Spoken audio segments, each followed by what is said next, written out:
Hello, how are you? Well, my son's class is going through state testing this week, and they requested brownie bites to kind of help get them through the week. So here I am again, making more brownie bites. Now, I call them brownie bites. You might refer to them as cake pops or cake pops without a stick. I don't know how you refer to them, but nevertheless, I wanted to take you through the process of how I actually make these delicious treats so that if you want to make them yourself, you can. I have rave reviews from the students. Obviously, this is my second time making them in 6 weeks for the class. Everybody loves them. And the way that this recipe kind of came into our family, or came to me, if I can get this chair, was my daughter, for her class a while ago, sometime last school year. And by the way, hello, how are you? Thank you for clicking on this video and joining. I really appreciate you being here.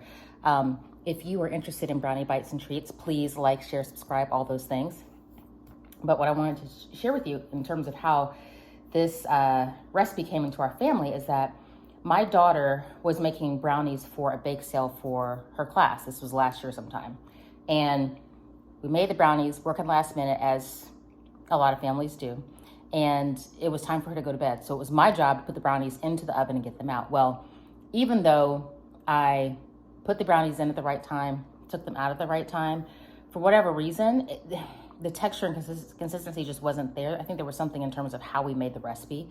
And they were brownies from scratch. We had made them before, but just, they were crumbling and they just weren't like holding their shape. So thinking quick on my feet, I was like, what else can we do? I was like, oh, we can just do brownie bites. Like kind of roll them into a ball and cover them in chocolate and call them a thing. And kind of just really was winging it, came up with a recipe. Because mind you, this was 9 o'clock at night. This was not any time to be, coming up with deep, thoughtful recipes. And the recipe turned out really well. In fact, hers sold at the bake sale more than anybody else's, and it was like the biggest hit ever.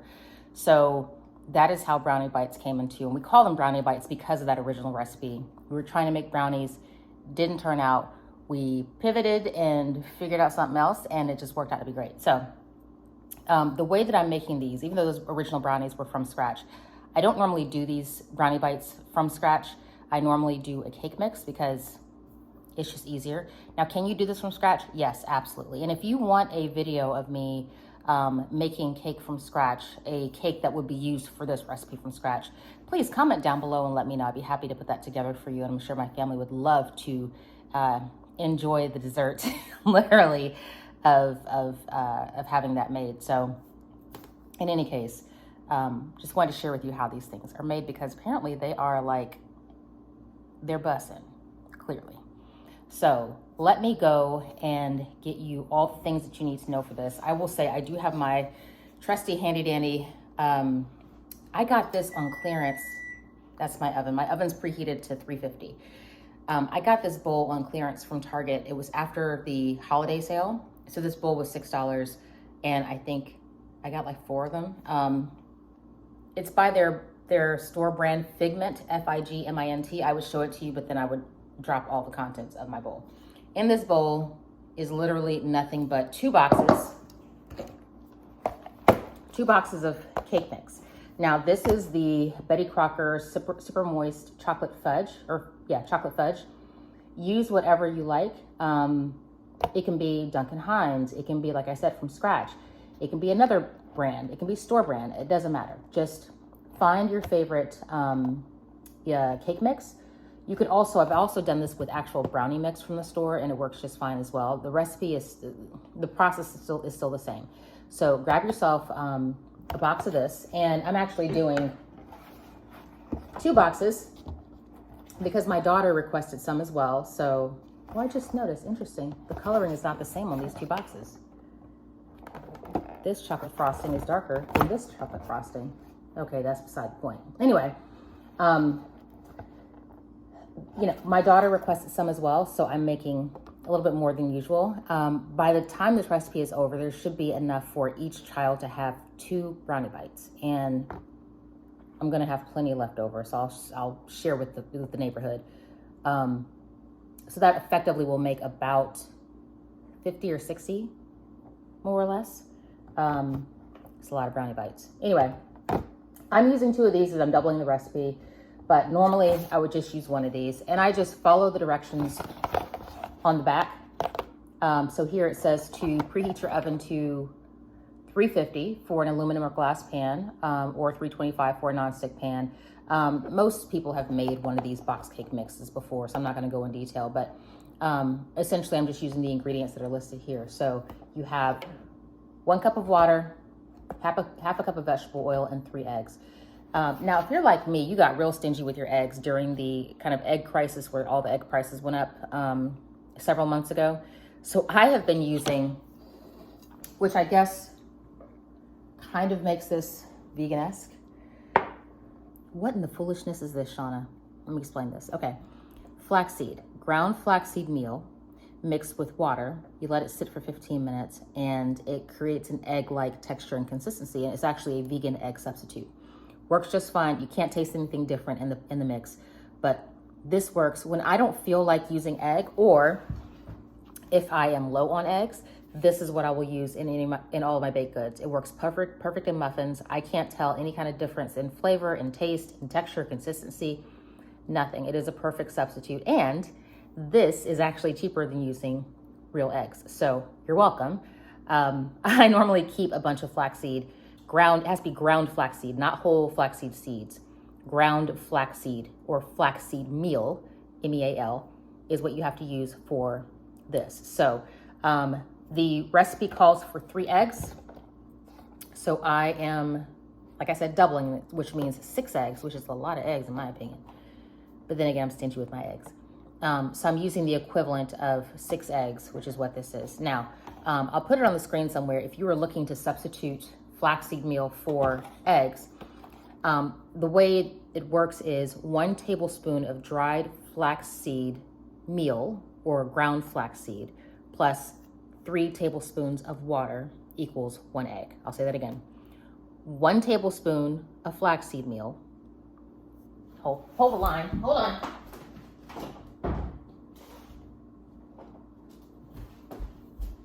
This is my flaxseed meal. This is the container that I keep it in. I buy it. Bob's Red Mill is the brand that I typically buy, but this is my flaxseed meal. It's ground. Like I said, it's not whole flaxseed. It's ground up already. 1 tablespoon of this plus 3 tablespoons of water equals 1 egg. That's the conversion. So just keep that in mind. I did that, the equivalent to make for 6 eggs, because like I said, I'm doubling the recipe, and each recipe calls for 3 eggs. So 3 eggs, which means 6 tablespoons of flaxseed meal. And is that right? Yeah. You do the math. It's too early. Anywho, so this has already been sitting for a while, and you can kind of see how when I'm spilling this, it kind of has that kind of viscosity or thickness of kind of, of eggs. So I'm going to pour this whole thing in there, and you can kind of see how egg-like it is. All right, so I got that. The recipe also calls for 1 cup of water, which means I'll need 2 cups of water. It also calls for a half a cup of vegetable oil, which means I'll need 2 cups of vegetable oil. Now, I'm going to let you in on some secrets, because I have a lot of tricks up my sleeve when it comes to baking things, because I'm my mother's child. So instead of using water, when it comes to any sort of baked goods, instead of using water, I always use milk. I feel like it's just a better substitute. Water has no flavor. It has no nothing. All it adds is moisture, which is great. One needs the moisture. But if you want that like melting your mouthiness, if you will, I know this looks crazy. I'm standing on my knees right now. If you want that melting your mouthiness, then milk is your friend. So I'm gonna add 1 cup of milk per recipe. And again, there is nothing wrong with using water. By all means, use water. Do your thing, I am not going to judge at all. If you don't have milk, or maybe you're low on milk, or maybe you don't feel like spending all the milk, that's fine, I get it. There's that. There's also this half cup per recipe of oil. Now I normally use, I don't buy vegetable oil normally. I only keep olive oil on hand. So I've been doing this for years. For me, it doesn't change the flavor or the taste. So I will just use a cup of olive oil. Now, I don't know if you can substitute other oils. Apparently there's a science behind like the flavor of oils and, you know, all that kind of stuff. I don't know enough about oil to know whether or not that works. Essentially what happened to me one time many years ago is I was making one of these recipes and it called for vegetable oil, and I was like, oh no, I don't have any vegetable oil. I only have olive oil. And I'm like, well, it is what it is. Let's just try it. And it worked just fine. I didn't notice any difference in flavor. So there you go. Now I have finished adding all the ingredients. That is it. So cup of water, I substituted milk and then doubled it because I'm making 2 recipes. Half a cup of oil, I substituted olive oil instead of vegetable because it's what I have. Doubled that because I have 2 recipes. And then 3 eggs. And again, I used the ground flaxseed, and I will put on the screen and down below in the description if you want to use ground flaxseed instead of regular eggs. And again, I doubled and made it 6 because I'm doubling the recipe. So now that I have everything all in my bowl, I'm going to grab a spoon and I'm going to mix this. And I'm going to show you, I'll hold the phone up. I'm going to mix this and I'm going to show you in just a minute what this looks like, which, I mean, most people have seen this. And in fact, all I'm going to do is mix this up and then I'm going to put it into the pan and then I'll show you what it looks like. How about that? So we'll fast forward through this a little bit.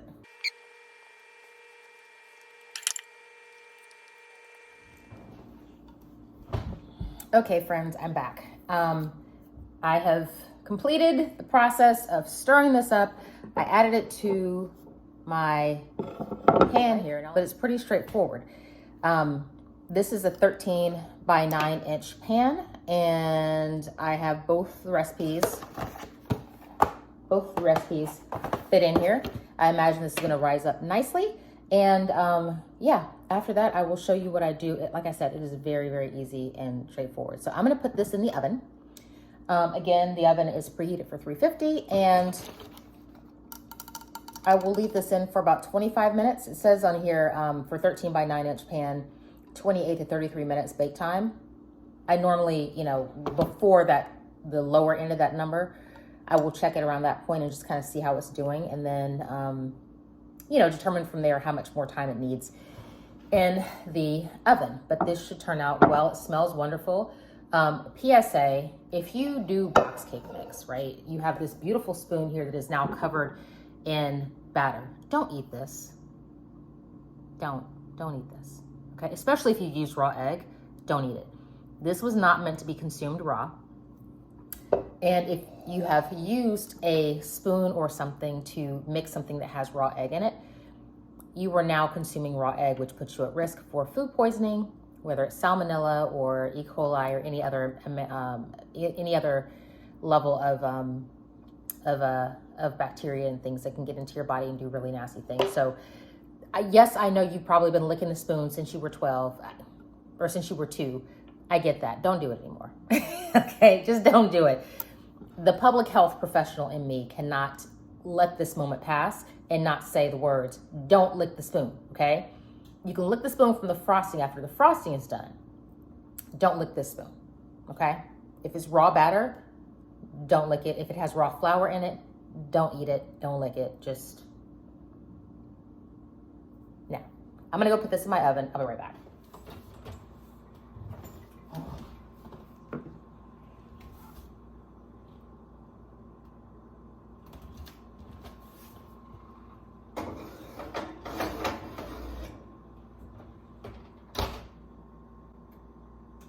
Set timer for 25 minutes. All right, we're gonna let it go. And look what I have. Peanut butter. I will link my peanut butter video as well so that you can go and get caught up on this. This is just, you know, I was thinking to myself, it would be really cool to add some peanut butter on this or into this. Look how creamy that is. Okay, let me stop before it spills. Now I have to rewash the top. Jeez, always something to do. What I'm gonna do is insert some footage of the last time I made brownie bites, and then I'll come back to you with newer footage on kind of the dipping process, because I don't think I covered that in the, I'm pretty sure I didn't cover that in the last video. So I wanna make sure that you're able to see how the brownie bites actually come together and how they're actually made. And yeah, so one thing I did not show you, however, is all the ingredients that you need. So I have the box cake mix, as you see here.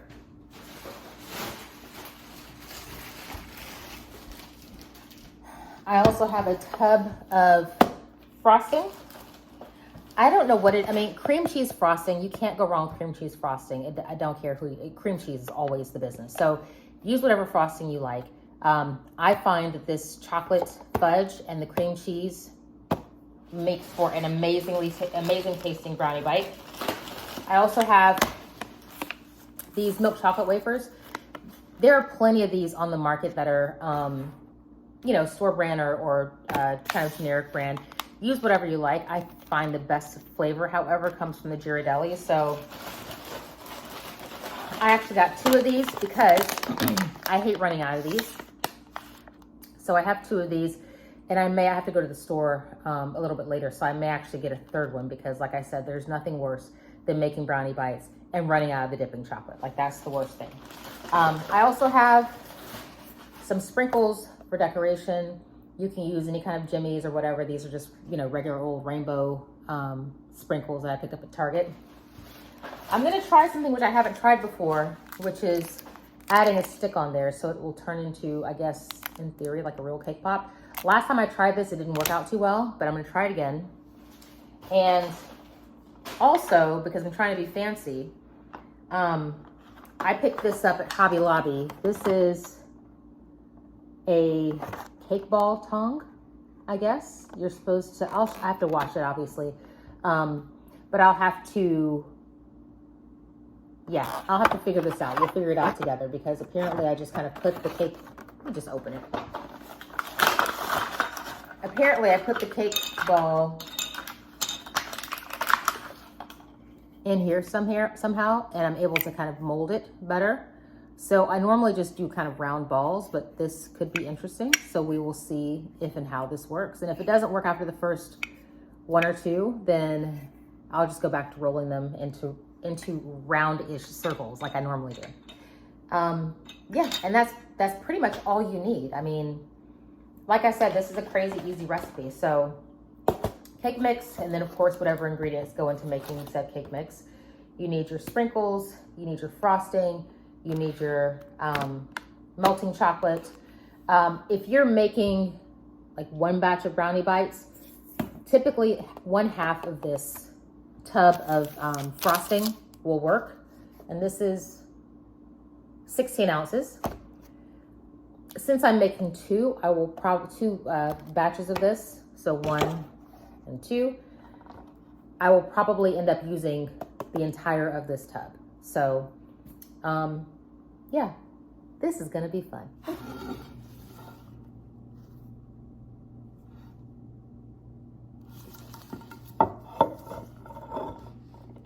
Our cake is done. You see how it's kind of pulling away from the edges a little bit? That's one of the telltale signs that your cake is just about done. I did insert a toothpick right here in this little hole. The toothpick came out clean, meaning there was no goo of the pancake. I'm sorry. There was no goo of the cake batter on the toothpick, which means it's cooked all the way through, which is awesome. This obviously is cooled. I would not be touching this and handling it on my countertop if it were still hot. So I wanted to let you know what is the next thing that you do. I'm wearing gloves because we're gonna get a little messy. As I mentioned before, I'm making double the recipe because I have a lot of these brownie bites to make. So I'm gonna take my, let me not put my mouth in this.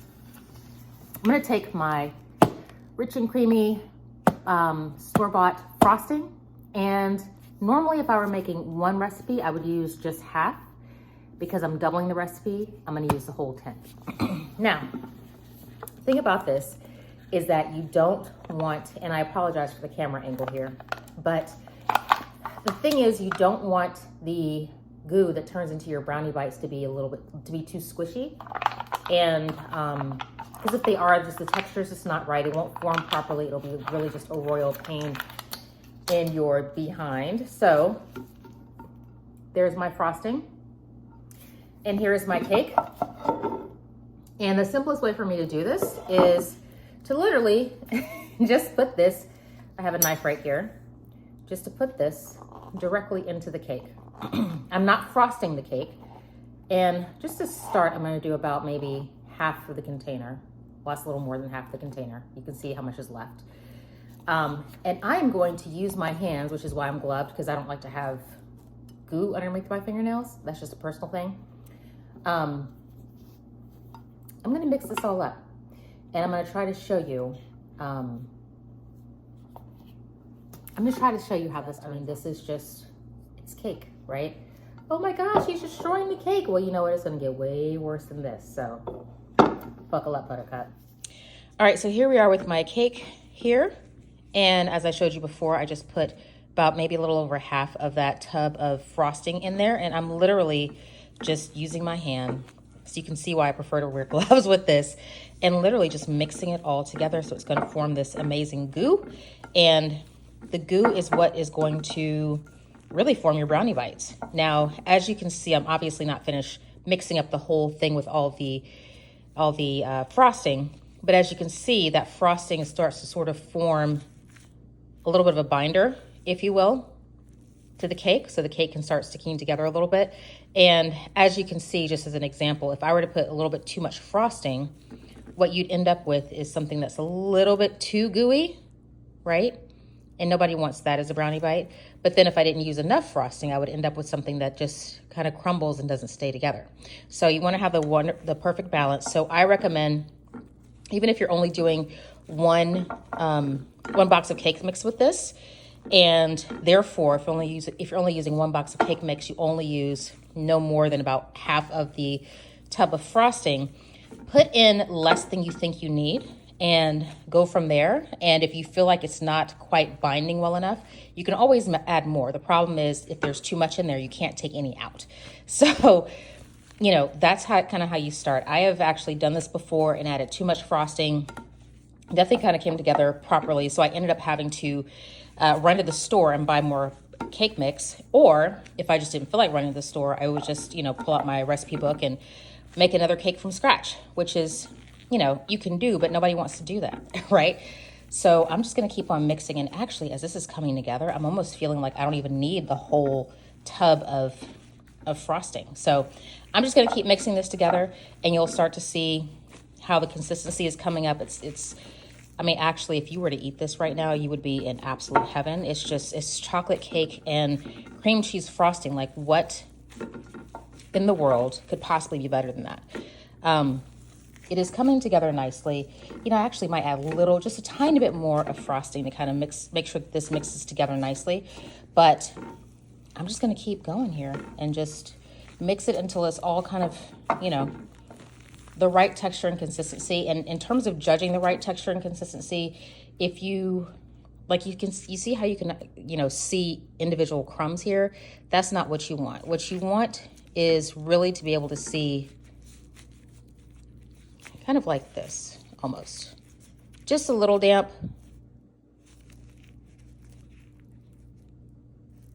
Actually, that's too damp. Never mind. We'll just keep trying here, right? It's kind of hard to demonstrate when it's not all fully mixed. Yeah, that's pretty good. Okay, this would be a very large brownie bite, essentially. But you want something like this, that if you formed a ball, it's not really crumbling apart, it's not falling apart. It could stand by itself and not, disintegrate, essentially.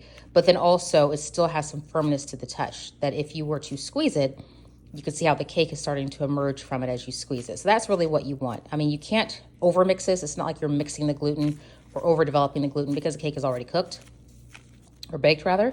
So just keep working with this a little bit until you get the right consistency. One thing I didn't mention before is If you are really short on time and you can neither bake a cake from scratch nor do you have time to make a box cake, you can absolutely buy a pre-made cake from the store and do this.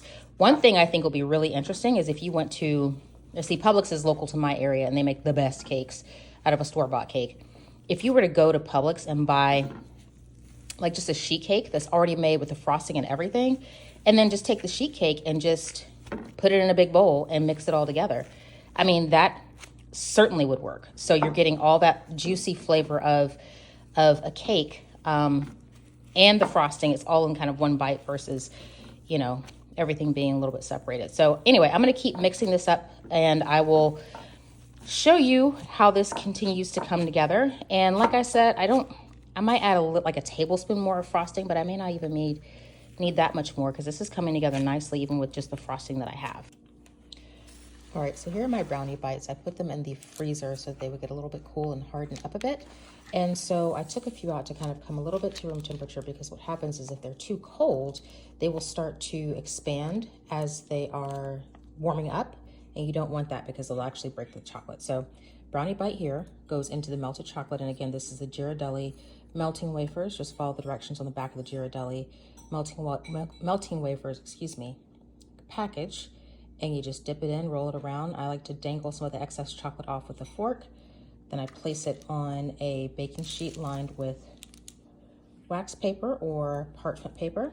And immediately while it's wet, you want to sprinkle on some of your sprinkles or chocolate chips or whatever it is you want to top them with. And so over time, this is going to turn from this kind of texture into this kind of hard texture here. And this one actually is still, it is still hardening, but you can see how it's starting to harden up. So I will catch back up with you later once he's rolled in.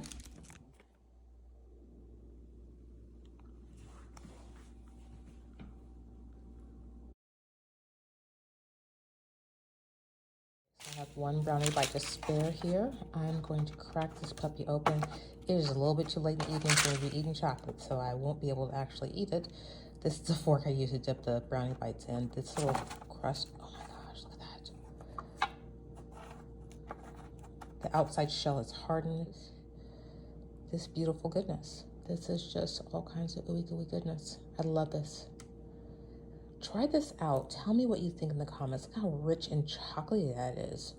Oh my gosh. And then the sprinkles just set it off just right. Amazing. I love it. Perfect.